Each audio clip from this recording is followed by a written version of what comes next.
तो फिल्म की शुरुआत एक रेस्टोरेंट से होती है जहाँ पर हम चार्ली को आता देखते हैं। चार्ली को सर्व करने के लिए आना आती है तो चार्ली उसे अपने ही पास बैठने को कहता है। आना मना कर देती है क्योंकि वो तो चार्ली को जानती भी नहीं थी। चार्ली ने कहा बैठ जाओ, हम बातें करेंगे तो एक दूसरे को जान भी जाएंगे। पर आना को ये ठीक नहीं लगा था। वो चार्ली को उसकी कॉफी देती है और यहाँ से चली जाती है। चार्ली भी कॉफी खत्म करने के बाद बाहर चला जाता है और जब आना अपनी शिफ्ट खत्म करके होटल बंद करके बाहर निकल रही होती है तो देखती है कि चार्ली बाहर ही खड़ा सिगरेट पी रहा था। उसे लगा कि शायद वो उसका इंतजार कर रहा है, लेकिन उसने इस सोच को अपना वहम समझा और आगे चली गई। पर चार्ली ने तो सच में उसे रोक लिया। उसने सिगरेट की ऑफर दी तो आना मना करते हुए दोबारा आगे बढ़ गई। चार्ली अब उसका पीछा करने लगा था और आना को डर लगने लगा था। अपने डर पर काबू पाते हुए वो पीछे मुड़कर उससे पूछ ही लेती है कि आखिर तुम्हें चाहिए क्या।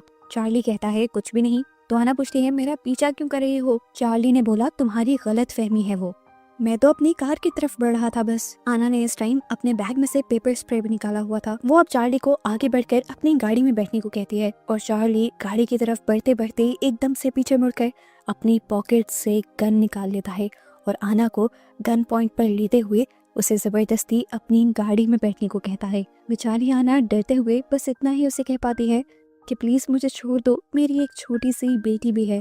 चार्ली उसकी बात नहीं सुनता और उल्टा उससे सवाल पूछता है कि क्या तुम कभी पहले मेरे जैसे हसीन लड़के के साथ रही हो। आना उसे ना में जवाब देती है और कहती है लेकिन मैं तुम्हारे साथ रहना पसंद करूंगी, आज मुझे छोड़ दो। देखो कल हम अच्छा सा डिनर भी करेंगे, मैं तुम्हारे लिए तैयार भी होंगी और हम सैर के लिए भी जाएंगे, लेकिन प्लीज मुझे मरना नहीं है। जैसे ही चार्ली को उसका डर पता लगता है तो उसके दिमाग में अजीब बातें घूमने लग जाती हैं और एकदम से वो ऐना को पेट में शूट कर देता है। जिसके बाद यहीं से सीन कट होकर एकदम से चार्ली पास्ट में चला जाता है। वो इस टाइम सिर्फ 1 घंटा पीछे गया था, उस टाइम में जब वो डाइनर के अंदर पहली मर्तबा आया था। यहाँ पर आके वो देखता है कि आना जिंदा थी और उसे अपनी आंखों पर यकीन नहीं आता। उसे ये भी समझ नहीं आ रही थी कि वो पास्ट में वापस कैसे आ सकता है। पहले वो इस होटल से बाहर निकलता है और फिर जब वापस इस होटल में आता है तो नोटिस करता है इस होटल में वही सारे लोग थे जो पहले बैठे हुए थे और वो लोग वही सेम बातें कर रहे थे जैसे वो पहले कर रहे थे।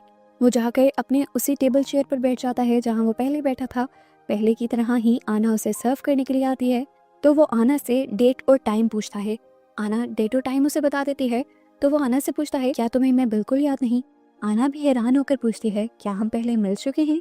अब तो चार्ली बुरी तरह कंफ्यूज हो गया था। वो आना को बस अपना ऑर्डर देता है और आना के यहाँ से जाने के बाद वो अपने सामने टेबल पर बैठे हुए आदमी के पास चला जाता है। वो उससे बात करने की कोशिश करता है लेकिन ऐसा लग रहा था कि जैसे ये आदमी ना तो चार्ली को सुन सकता है और ना ही देख सकता है, इसीलिए चार्ली उठकर वापस अपनी ही जगह पर आ जाता है। इसके बाद पहले की तरह ही चार्ली होटल के बाहर खड़ा हो जाता है। आना शिफ्ट खत्म होने के बाद होटल से निकलती है। चार्ली सिगरेट की ऑफर करवाता है, फिर उसका पीछा करता है। आना डर कर पेपर स्प्रे निकाल लेती है और पहले की तरह ही उसे आगे ट्रक की तरफ बढ़ने को कहती है और चार्ली भी सेम उसी तरीके से एक गन निकाल लेता है। हर चीज, हर डायलॉग एग्जैक्ट सेम था। गाड़ी में ले जाकर उसने दोबारा से आना को मार दिया और आना को मारते ही वो दोबारा से पास्ट में पहुंच गया। अब की बार उसका दिमाग फटने वाला हो गया था क्योंकि अभी भी होटल के अंदर आना जिंदा थी। वो एक टाइम लूप के अंदर फंस गया था। अब उसे इतना ज्यादा गुस्सा आ जाता है कि वो सभी के ऊपर चिल्लाने लग जाता है और सबसे कहता है तुम सब मेरे साथ कुछ गड़बड़ी कर रहे हो। उसे लगता है कि आना जख्मी है और वो जरूर नाटक कर रही है, इसीलिए वो अपनी गन निकाल लेता है और गन पॉइंट पर आना को उसका पेट दिखाने को कहता है जहाँ पर उसने गोली मारी थी। पर आना तो बिल्कुल ठीक थी। चार्ली बुरी तरह कंफ्यूज था। यहाँ पर मौजूद लोगों को लगता है कि चार्ली जरूर आना के साथ कुछ बुरा करना चाहता है, इसीलिए उनमें से एक आदमी चार्ली को ही शूट करके मार देता है और मरते ही दोबारा चार्ली उसी लूप के अंदर आ जाता है, यानी पास्ट में आ जाता है। जिस आदमी ने चार्ली को गोली मारी थी, चार्ली उसके ऊपर चिल्लाने लग जाता है कि तुमने मुझे गोली मारी है, पर उस आदमी को तो कुछ पता ही नहीं था।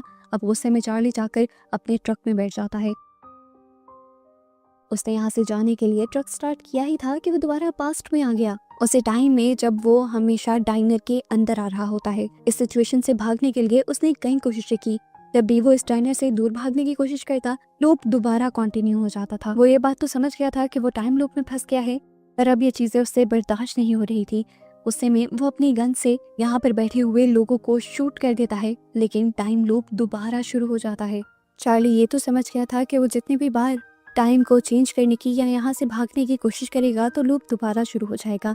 इसीलिए इस मर्तबा उसने डाइनर में ही उतने वक्त रुकने का डिसाइड किया जितनी देर वो पहली मर्तबा रुका था। वो यहाँ पर जाकर उसी आदमी से मिलता है जो उसे अपने जैसा लग रहा था, पर इस मर्तबा भी वो आदमी उसकी किसी बात का जवाब नहीं देता।